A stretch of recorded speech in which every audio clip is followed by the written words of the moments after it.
Hey everyone, thanks for tuning in. Steven here with Team Euphoric, and this is day 7 of the 80 Days to Your Dream Body course. Today's protein source is going to be mackerel, and today is going to be a chest training day. And the theme for today's video is going to be structural stability. So right now, I'm going to be teaching you how to perform some muscle testing. Now let's get started.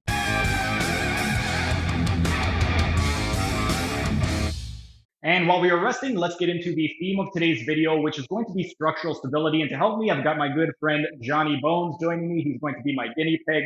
And before we get into the actual protocols, I want to explain a little bit what muscle testing is. Muscle testing, as the name implies, is when you are testing the strength and stability of various muscles in the body. The way you would perform it is you would just take various limbs, put it in certain positions, and then you would apply a force against the muscle and see if the patient is able to hold the position. With regard to muscle testing, it could indicate a couple things. It could indicate either general weakness in the muscle, or it could indicate some type of motor pattern dysfunction.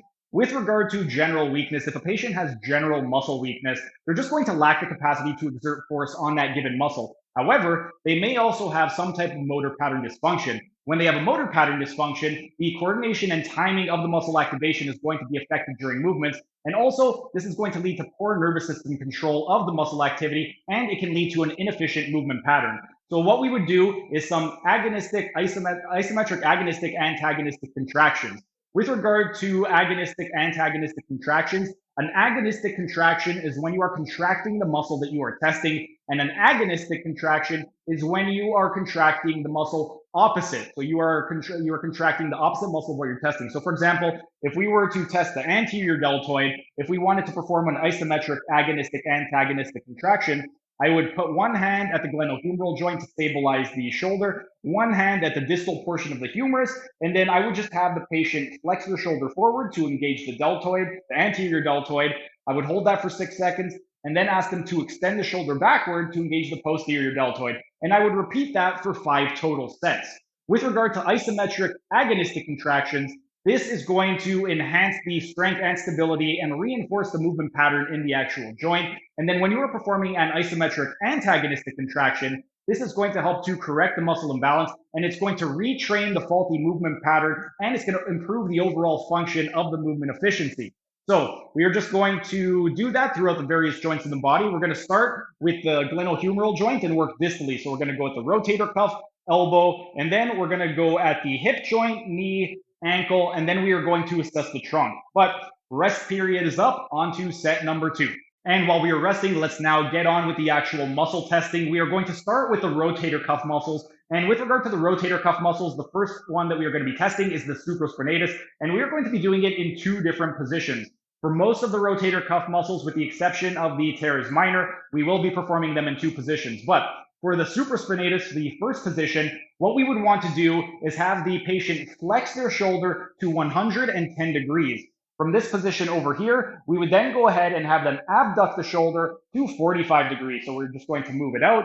And then we would want to medially rotate the glenohumeral joint or the shoulder so that their thumb is pointing down toward the floor. This is also known as the empty can test. But what you would do from this position is with one hand, you would stabilize the glenohumeral joint. With the other hand, you would be at the distal end of the radius, and then you would apply a downward pressure. And when you are performing these, you want to instruct the patient and say, I'm going to apply a downward pressure, and I want you to resist and maintain the position. In 3, 2, 1, hold. You would then push down, see if they are able to maintain the position.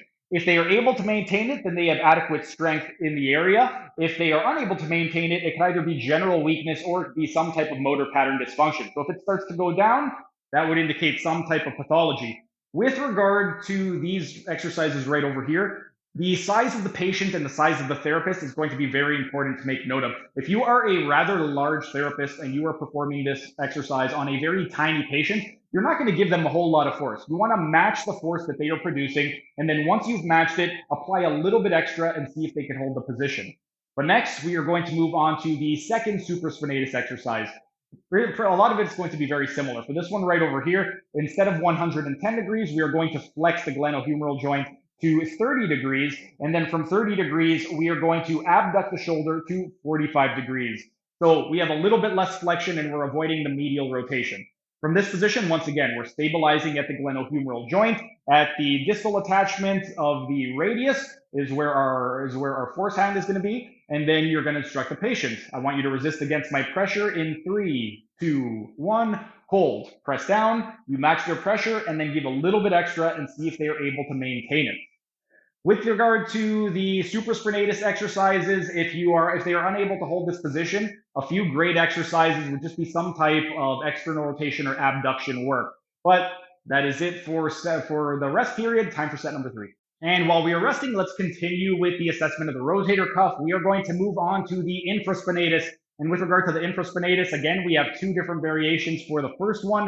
The first thing that we want to do is we are going to have the patient abduct the humerus to 90 degrees. And then from this position, you want them to flex the elbow to 90 degrees. Once their elbow is flexed, you are then going to have them laterally rotate the glenohumeral joint to 180 degrees. So that you want it pointing straight up to the sky. For this one right over here, what you would do with the stabilizing arm, you would place it right at the bottom of the elbow. And then with the moving arm, you would place it behind the forearm.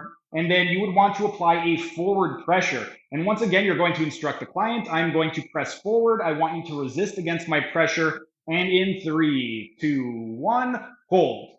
You match their pressure. Once you've matched their pressure, you give a little bit extra to see if they're able to maintain it. If they are, they've got good strength. And you don't really need to worry about if they have any type of pathology in the shoulder. Next, we are going to move on to the second variation of the infraspinatus exercise. And this one, similar, we are going to have the patient abduct the glenohumeral joint to 90 degrees, flex the elbow to 90 degrees. And for this one, we are maintaining that position. We're not going into lateral rotation. But same thing, with the stabilizing arm, we are going to place it at the elbow. And then with the moving arm, the testing arm, we are going to place it on the top of the forearm, just distal to the radius. And same thing, we're going to tell the patient, I'm going to apply a downward pressure. I want you to resist against my pressure in 3, 2, 1, hold. You apply a pressure, you match their pressure, and then once you've matched it, you'll give a little bit extra. Let's say you apply it more and they're unable to hold the position. The way that we would differentiate between a general muscle weakness and some type of motor control issue would be to perform some isometric agonistic antagonistic contractions. So let's say this one right over here, they were really weak. I would be in that exact same position, and what I would do is instruct the patient. I want you to engage the agonistic muscle. So you are going to press up. And they would press, hold that for 6 seconds, press down, hold that for 6 seconds. You repeat that for 5 times, and then you would retest the pattern. If you find that they are able to hold the test position, it is a motor control issue. If they are still weak, it is just general weakness. But rest is up, time for set number 4. And while we are resting, let's see if we can get through the final 3 rotator cuff muscle tests. This next one is going to be for the teres minor. And for this one, what we'd want to do is have the patient place their hand right over their umbilicus or their belly button. From this position right over here, you would want to go ahead and laterally rotate the humerus to 45 degrees. Once you have them at 45 degrees, you would place your stabilizing hand on the elbow, and then you would grab a hold of the inside of their palm, or you could even just go to the distal end of the radius and ulna, and you would instruct them to try and keep their hand in this position. So you are going to apply a medial force, so you're going from medial to lateral. You're not pushing toward the belly button.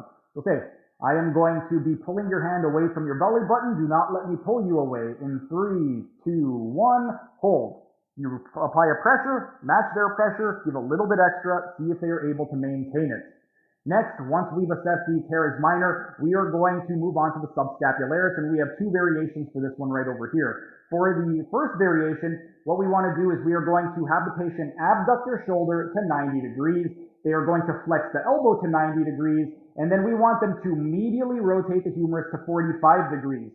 For this one, we are going to be applying an upward pressure. The hand positioning is the same. With the stabilizing arm, we are at the elbow. With the moving arm or the testing arm, we are going to be underneath the distal end of the radius and ulna, and we are going to apply an upward pressure. And just instruct the patient, I am going to apply an upward pressure. Do not let me move your hand upward. In 3, 2, 1, hold. Match their pressure and then give a little bit extra and see if they are able to maintain it. Next, for the second subscapularis exercise, This is going to be very similar. We're just going to slightly change the inclination of where the arm is. So for this one, we have the patient abduct the shoulder to 90 degrees, flex the elbow to 90, and we from here are going to have them laterally rotate the humerus 45 degrees. And we are going to do the same thing. We're applying an upward pressure. So instruct the patient. I'm going to push your arm back. Don't let me push you back. In 3, 2, 1, hold. Match their pressure, give a little bit extra, see if they're able to maintain it, and then relax. And that covers it for the rotator cuff muscles. I'm trying to use different cues. When I do this with patients, sometimes I'll say hold the position, sometimes I'll say don't let me move you, so I'll use a bunch of different cues. Find which cue works for you, but rest period is up, time for set number 5. And while we are resting, let's continue on with the muscle testing. We finished up with the rotator cuff muscle. So now we are going to work distally down to the elbow. And at the elbow, we are going to be testing a few different muscles right over here. The first one is going to be the biceps brachii. With the biceps brachii, if you guys recall, there are two heads. We have the short head that just crosses the elbow, and we have the long head that crosses the shoulder. And it is also responsible for supination. So in order to test the biceps brachii, we want to have the client or patient flex the elbow to 90 degrees, and we are going to apply a downward pressure. And we want the arm in a supinated position. So you would have them flex the elbow. If we want to test the short head, you would stabilize at the distal attachment of the humerus, flex the elbow to 90 degrees, have them supinate the forearm so that their palms are facing the ceiling. And then on the top surface of the forearm, what you would do is right at the distal end of the radius and ulna, you would apply a downward pressure. So I'm going to press down. Don't let me press you down. In 3, 2, 1, hold. Apply a pressure, match their pressure, add a little bit extra. Then, if we want to assess the long head of the biceps brachii, because the long head crosses the shoulder as well and is responsible for shoulder flexion, we can stabilize at the shoulder and do the exact same thing, because this way, they're not only going to have to resist elbow flexion, they're also going to have to resist shoulder flexion, because if the elbow starts to go back, then that could indicate weakness in the long head, but we do the exact same thing. So we're stabilizing at the glenohumeral joint, flexing the elbow to 90 degrees, supinating the forearm so that the palm is facing the ceiling, and I'm going to apply a downward pressure. Don't let me push you down. In 3, 2, 1, hold. You apply that downward pressure, see if they're able to maintain it, add a little bit extra, see if they can still hold it. Then, if we want to test the brachioradialis is going to be most active in a neutral position or that hammer grip. So we would do the exact same thing. We are going to stabilize at the bottom of the humerus. We are going to have them flex the elbow to 90 degrees. Their thumb is facing the ceiling for this one, so they are in a neutral hand position. And I want you to resist against my pressure. In 3, 2, 1, hold. You match their pressure, you add a little bit extra. And then finally, if we want to test the brachioradialis, we are going to do the same thing, but with a pronated grip, because when they are in pronation, it is going to test the brachialis a lot more effectively. So we stabilize at the distal portion of the humerus, flex the forearm to elbow to 90 degrees, pronate the forearm so that the palm is facing the floor. And with the moving arm at the distal end of the radius and ulna, I'm going to apply a downward pressure. Don't let me press you down. In 3, 2, 1, hold. Add a little bit extra, see if they're able to maintain pressure. But rest is up, time for the 6th and final set. And while we are resting, we are going to continue the muscle testing. So we already did the rotator cuff and the elbow flexors. Now we are going to move on to the elbow extensors. So we are going to be testing the triceps brachii group. For this one, there are 3 different tests. With regard to the first one, we are going to be testing the lateral head of the triceps brachii group. And if you recall, the lateral and the medial head only cross the elbow joint, not the shoulder, so they are only responsible for elbow extension. So for these two, we are going to maintain the stabilizing hand at the distal attachment of the humerus. For the lateral head of the triceps, what we would do is we are going to stabilize at the distal end of the humerus, flex the elbow or for this one, we're going to keep the elbow in a neutral position, and then we would want to have the patient in a supinated position, so their palm is facing forward. Then, with the moving arm, what we would do is we would take it at the distal end of the radius and humerus and ulna, and we would apply a forward pressure. So I'm going to press forward. Don't let me press you forward. In 3, 2, 1, hold. Match their pressure, add a little bit extra, see if they're able to maintain it. Then, if we want to test the medial head, what we would do for the medial head is go into pronation of the forearm. So you want their hands facing behind them. Same thing, we are going to stabilize at the distal end of the humerus. We are going to have them go into pronation, so they're going to just turn their forearm over. And then, same thing, we're applying a forward pressure. I'm going to press you forward. Don't let me press you forward. In 3, 2, 1, hold. See if they're able to hold it, and then relax. The last one that we are going to test is going to be the long head of the triceps brachii. And once again, the long head of the triceps brachii, it crosses the shoulder. So because it crosses the shoulder, it is also responsible for shoulder extension. So for this one right over here, the way that we would perform it is we would be in front of the patient. We would have the hand at the glenohumeral joint. And then with the opposite arm, we would go to the bottom end. This one's going to be in a neutral position. So they're not supinated, they're not pronated. Their thumb is facing forward. Their palms are facing their hips. And you would just instruct them. I am going to pull you forward. Do not allow your shoulder to come forward and do not allow your elbow to flex. In 3, 2, 1, hold. See if they're able to hold it. If they are unable to hold it, then that would indicate some type of pathology in the triceps brachii, specifically the long head. But our rest is up. Time for set number 2. Thanks for sticking around until the end of the video. Be sure to like, share, and leave a comment as it'll help the algorithm. And if you enjoyed the content, show your support by subscribing to the channel by clicking on the icon in the bottom right corner. And if you really want to show your support, then consider becoming a member by clicking on the icon in the bottom left corner. These new high-quality videos aren't cheap to edit, and the $5 membership will really help with the video editing budget.